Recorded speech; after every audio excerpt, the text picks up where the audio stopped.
Hey everybody, welcome to What the Flick. Fear the Walking Dead season 2, episodes 10 and 11, Do Not Disturb, and Pablo and Jessica, Francis, Alonso. All right, so the hotel is emerging as a more interesting location, and this will be my weekly, so on the other show question. Yeah. This is as somebody who doesn't watch The Walking Dead, my impression is there's a lot of those, right? Like they sort of encounter it's a prison or it's a fortress or it's a this or that, and it's this ongoing scenario where we can try and find different places. It can be a sanctuary. We've had a prison. We've had a hospital. We have had a house on the hilltop. We've had the town that was eventually built with a fortress around it. So I think that the writers are in the room thinking that, well, this is obviously going to happen, is that people are going to connect this to the original show. And there's no point in trying to beat around the bush. Like, these are places that people would go to in a crisis. You would go to a hotel because you would assume that there's going to be supplies, that there's going to be at least a decent enough infrastructure so that you can go in and protect yourself. So Shelter, I don't have a problem with people are like kind of making fun of it online, or this is just the same as a prison. Like, what else? They're going to go in a bunker on the ground? Like, not everyone's as prepared as you would think for a post-apocalyptic world. Right. No, I think logically it makes sense. And I like the idea of it as this sort of enclosed ecosystem where it's not even just the idea that, oh, there's supplies or there's this or that, but there is this maze involved practically, exactly. and who holds the keys, holds the kingdom. Yeah. So I thought all that was really interesting. And so in episode 10, we're sort of introduced more to the idea of, we get the fateful wedding sequence, Yes. which it was disturbing, but at the same time, I totally get it. Like, all right, well, they're all in one room. May as well. And then we cut away to Chris and that guy. The guy with the hymn, why do we forget this? And it's always, by the way, off camera we usually have a screen behind us that tells us the IMDb. We didn't and do it the only today, day that we didn't. It will come to us. Give us a break. But I understand. But we can talk about the character that you mentioned first. So we should talk about the worst human being to have ever graced Oh a television God, I know. At what point does the dad just be like, you know what, you really are terrible. I'm going to leave you by the side of the road. Travis, thank you. Got it. At what point does Travis just be like, all right, I gave my best shot. I tried, I persevered, and all it took was a zombie apocalypse to show me what my son was really like. Yeah. So piece of shit. Yeah, and I initially had Alicia and Nick as the characters that I cared the least about, but I don't know whether I care least about Chris or I just want to see something bad happen to him or put into that situation. So that's the thing, is like, either way, I wouldn't be too bad seeing what would happen to his character, but he's also needed. You also need these characters that don't respond as well as you would like, and they kind of do, like, it takes something like this to open up a side to them that has probably already been there. Sure, yeah. Right? So he's went through some turmoil with his dad. He's probably not as accepting into the new family that he's formed, that Travis with his kids on with Kim. So Madison, Kim's our actual actress name. So I understand that he's going to be a troubled kid, but at the same time, it's like there's a line of being the troubled kid, which we have seen in The Walking Dead, and there's a line with just going completely to the end of the scale. And I think maybe I'll find him more interesting when he makes the final transition from like brat to villain. Yes. Like just full on psycho pain in the ass. I think so as well. At the moment though, still just kind of a brat. Still just a brat. And that episode, again, it was one of my least favorites. And I'm not going to completely rag on it because I actually thought that the show it kind of reeled me back in episode 11. Like, it actually explored some things that they touched on briefly, and they were interesting storylines, like Nick going all Breaking Bad and utilizing his powers for the good. Like, it's not the most compelling storyline, but it makes him more important to that situation. Not just his quest for a sanctuary, not just his quest to be accepted into this world, but he's actually useful to them using his previous life skills. Plus, he acknowledges, oh, gee, I fucked up. Yes, exactly. And I now have to make this better. I have to fix this. So it's like, okay, fine. So at least you're stepping up. Yes, no doubt. You're stepping up. You're bringing the weird gifts that you have to the table to a place that actually can use them. Yes, and you're like, maybe making some positive change. So sure, I actually much more on the Nick side after that episode, and definitely on the Alicia side. Oh, yes, absolutely. She, I think, is really coming through as somebody who is dependable and, as whatever baggage she has with Madison, that Madison acknowledges is fully earned. Yeah. She's still there and present and makes it a point to, like, to make sure that Madison's okay and to like do whatever it takes to get her, to get her to safety. So yeah, no, Alicia I think is really coming out of this as a much stronger character.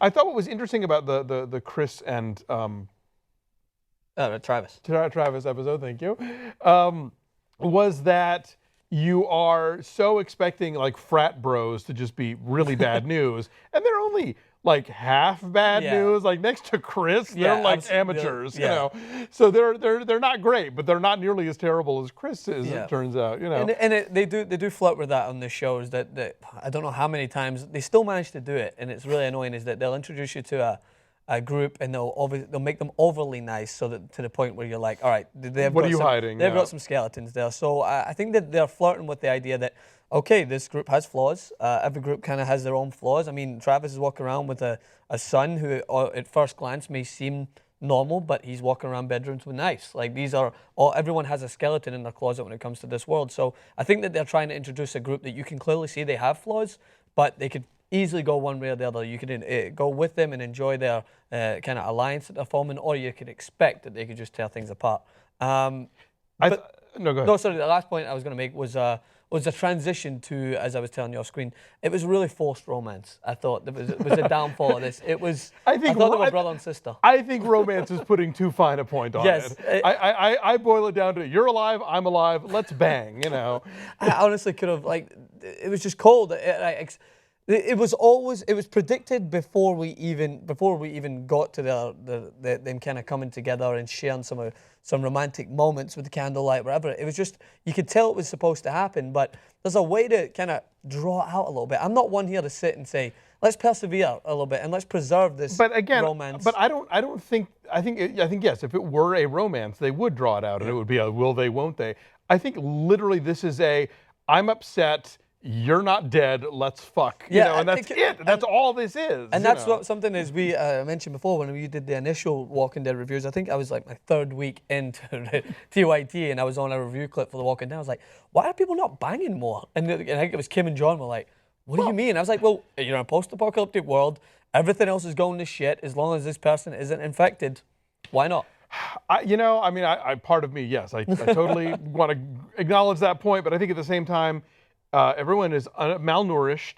Don't smell the best. Dehydrated. Yeah, they smell terrible, and they're exhausted. Especially Nick. Like that's the one person. It's a guy that just covers himself in blood whenever he gets. This week we got Strand and Madison. Yeah, and that's going to be a thing now. Where everybody's going to take turns. Like, it's my week to cover myself in gore.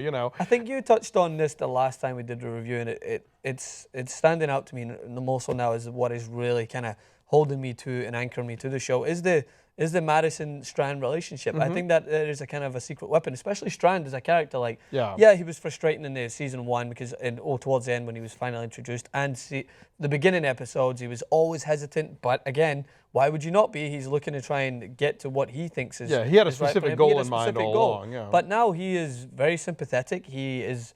That scene at the end, I thought that the scene at the end was brilliant. Was actually brilliant how he was able to connect so emotional with a stranger until they ruined it with the whole Nick and Lucy part. I thought it would have been great on its own. Sure. No. I agree. I think the definite highlight of all this was that Strand Pablo scene. Yeah. Because, for one thing, like Coleman Domingo's acting the shit out of it. Yes. But also because I like the fact that you can have a genre show like this that treats a gay relationship that seriously, just in terms of, the specifics of our circumstances might be different, but I empathize with you. I know what you feel. Yeah. I've been there too. I've had my own version of that, and I can relate to you on that level. Yeah. And so, I thought that scene was really just very sharply done, and even just taking the queer factor out of it, I just thought as just two strangers having survived this shit show of what's been going on in the world, being able to come together in that kind of human moment, I like that a lot. And it was the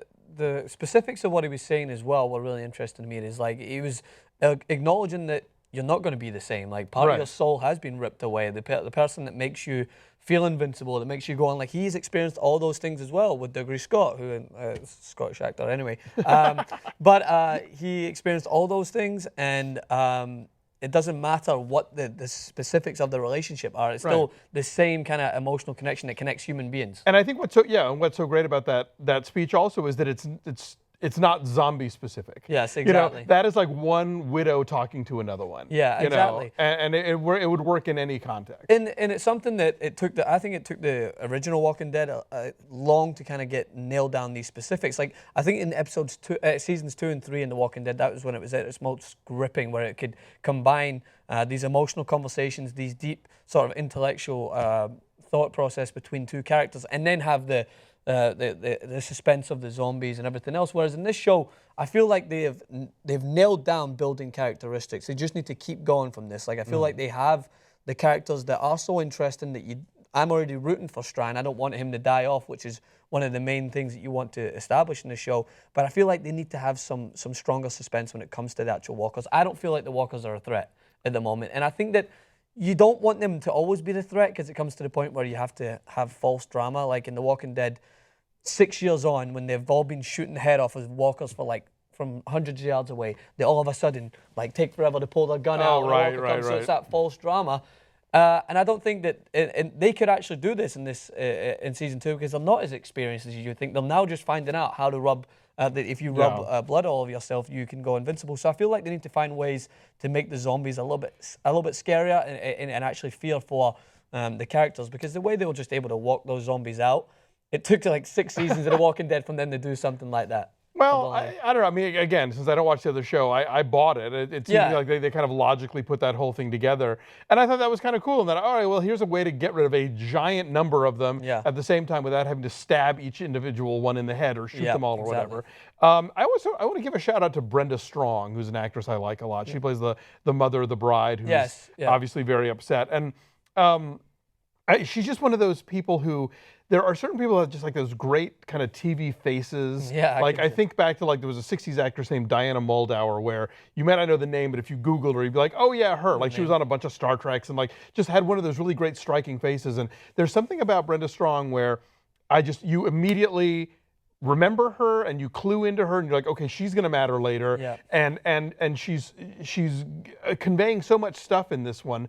And she goes from this kind of not particularly sympathetic character. You get the sense during that wedding sequence that she's a little appalled that her like, fancy ass daughter is marrying a Mexican, you know. Exactly. But obviously now she's been through all this sort of, tumult and grief and whatnot. And she just, for a small role, she makes it really land and takes those moments and really makes them matter. So I just actress I've always liked, and I'm glad, they gave her that's some stuff to do here. Yeah. Did you like kind of the last point I wanted to touch on is, I kind of like the fact that they had a sense of suspense on both kind of teasers at the end of each episode. So episode 9, we had Madison and Strand closed in. After being drunk, the zombies were coming around them, and then at the end of episode 10, we have the kind of the teaser with Chris and Travis at the end as well. Right. And they're just kind of like, all right, that's that. Now we're going to move away and come back onto it later. Do you like that, or would you prefer them to carry on like by sequence? No, I kind of,